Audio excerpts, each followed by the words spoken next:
Gavin Carrasco. This is Zach Danberg, Oliver Graf, Yuket Sinj, and Lars Benyon. And this is our presentation on replacing fossil fuels. First of all, according to the Energy Information Association, an association run by the U.S. government, by 2023, we are estimated to use over 103 million of barrels of oil per day. On the left side of this graph, it shows the barrels of oil per day by use, and on the bottom, it is chronological order by year, leading into a forecast to 2023. And it shows the 2023 statistic of using over 103 million barrels of oil per day. This next picture is also from the EIA, and it tells where each percentage of the 45-gallon barrel of oil goes. First of all, 43% of it goes to gasoline, mostly used in cars. 27% of it goes to distillate. 1% goes to jet fuel. Another 6% go to things used by oil, such as plastics. The problem that we have identified with fossil fuels is their high amount of environmental damage. The EPA, also known as the United States Environmental Protection Agency, states that greenhouse gases such as carbon dioxide or methane trap the heat in the atmosphere, and that causes the global warming that we're seeing today. Secondly, rampant usage. The usage of fossil fuels is out of hand. Kwang-Yin Tran, a professor at Swiss Federal Institute of Technology, states that by 2050, carbon emissions as a result of fossil fuels will rise from 151.8 million tons in 2018 to 344.7 million tons. So, our first proposed solution is solar energy. Environmental analyst Robert Egan stated that he believes solar energy is the most abundant and promising source of energy Earth has to offer. He said that because of this, he thinks that solar energy will be very necessary if we want to become less reliant on fossil fuels. So, how does solar energy work? Well, the solar panels are made of PV cells. These PV cells create a battery-like field of energy around the solar panels. Then, when sunlight hits the solar panels, they convert the sunlight into DC current, which is then brought to an inverter that turns the DC current into AC current. The AC current can then be used to power your house. There are two main types of solar energy. The first kind is commercial solar. Commercial solar is what you would see on a house or a building. This is usually bought by homeowners and they use it to power their own home. The second is solar farms. Solar farms are usually built by electrical companies and they use it to help power the grid. So, here are a few advantages of solar energy. One advantage found by Tolga Tanner and a researcher from Aksaray University in Turkey is that solar energy technology is constantly improving. This means that it is becoming more efficient and affordable as time goes on compared to alternatives like fossil fuels, which increase in price as time goes on. Another benefit, as stated by Tanner, is that solar energy can help make owners money. This happens when commercial owners produce more solar energy than they use in their house and sell it back to their electrical companies.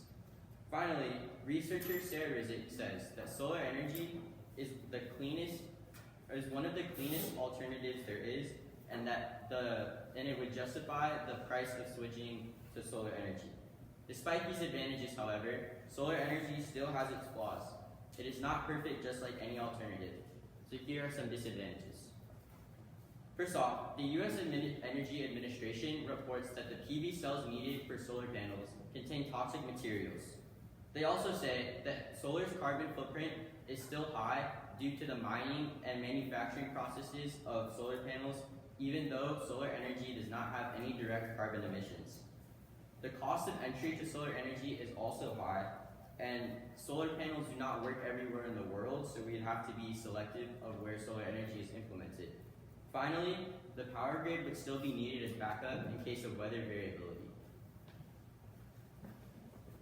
Our second solution is hydrogen-powered energy.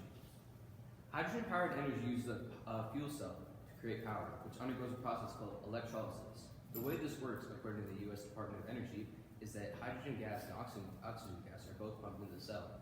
In the cell, hydrogen gas is split into protons and electrons, which take different paths to eventually meet up and with with the oxygen as well. This creates water and electricity. So how can we implement hydrogen energy? The Alternate Fuels Data Center states that hydrogen energy has a wide variety of uses, from large-scale projects such as powering buildings to smaller projects such as powering cell phones or laptops. Further, they go on to state that one of the main uses for hydrogen power can be electric cars. They said that hydrogen-powered cars can be up to 2.5 times as efficient as oil-powered cars. So what are the advantages of hydrogen energy? First, the International Energy Agency reports that hydrogen energy produces no direct carbon emissions as long as fossil fuels are not involved in the production. Moreover, the Energy Information Administration claims that hydrogen energy can be up to 2 times as efficient as fossil fuels. This means that hydrogen energy can not only be environmentally safe, but also more efficient than our current primary source of energy. Finally, as stated by Mark Hart, a professor of natural sciences, hydrogen energy is already relatively similar to fossil fuels. This means that the transition to making hydrogen energy a primary energy source would be pretty easy. Just like any other energy source, hydrogen energy still has its limitations. The first one being that the Congressional Budget Office reports that it costs about $105 per kilowatt hour of hydrogen energy. This is over 3 times as expensive as the price of coal, meaning that the general public would not be able to afford hydrogen energy. Next, according to the EIA, hydrogen energy requires other energy sources, like power from other energy sources, to function. This means that it could not stand alone as a primary energy source without the help of other energy sources. Finally, the American Chemical Society, a society that specializes in researching chemical sciences, states that hydrogen energy has only been researched since the late 1970s, and it has not been used ever as a primary or secondary source of a country. This means that there could be uncovered problems that we have yet to find with hydrogen energy.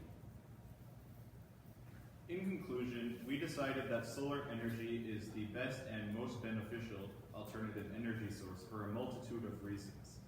Firstly, solar energy gives government subsidies for people who install them privately. This tremendously incentivizes the use of solar energy. Secondly, it is extremely cheap and extremely versatile. This is because anybody is able to install solar panels in their homes and begin saving money on them, on their electricity immediately. Additionally, solar panels are completely immune to economic fluctuations, and they are equally environmentally safe when they are compared with hydrogen energy.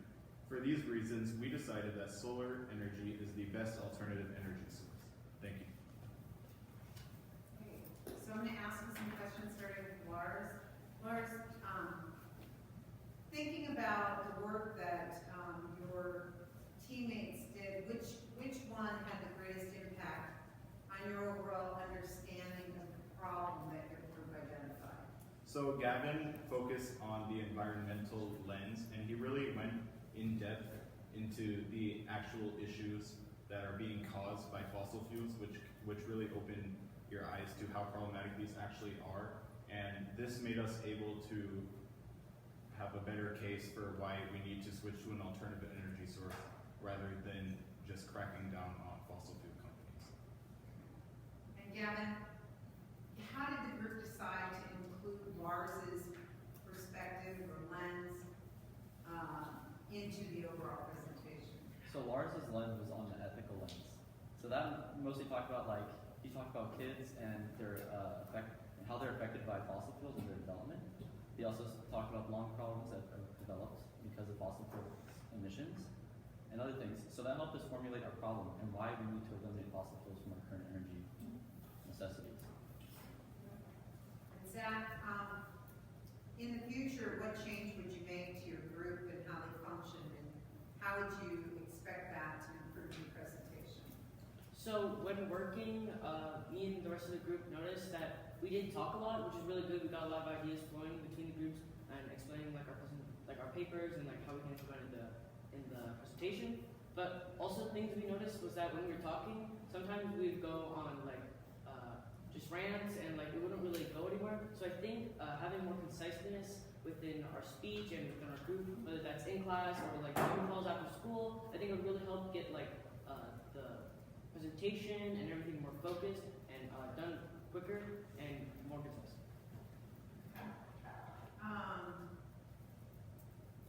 Oliver, and how did you improve your ability to work with the group as a result of this project? So going into this project, coming out of it, I think that one way I improved my abilities to work as a group is being able to learning how to intervene when it's necessary, and also bring up when ideas need to be focused on more. Sometimes in group discussion, people would have good ideas that maybe were overlooked, and so I learned how to recognize that and kind of step up and point out that, hey, maybe Lars has a good point that we haven't considered yet. That's something that I think I learned how to do better. Okay. And finally, Niket, having finished your project, what, if anything, would you consider to be a gap in your research that if you addressed would make you feel more confident about your conclusion? So I think the main gap in our research is, as we said, hydrogen energy is somewhat under-researched because people have only been researching hydrogen fuel cells since the late 1970s. So I think if we were able to find more research on hydrogen energy and how it could impact us as a future energy source, I think that would help us feel more confident about our conclusion.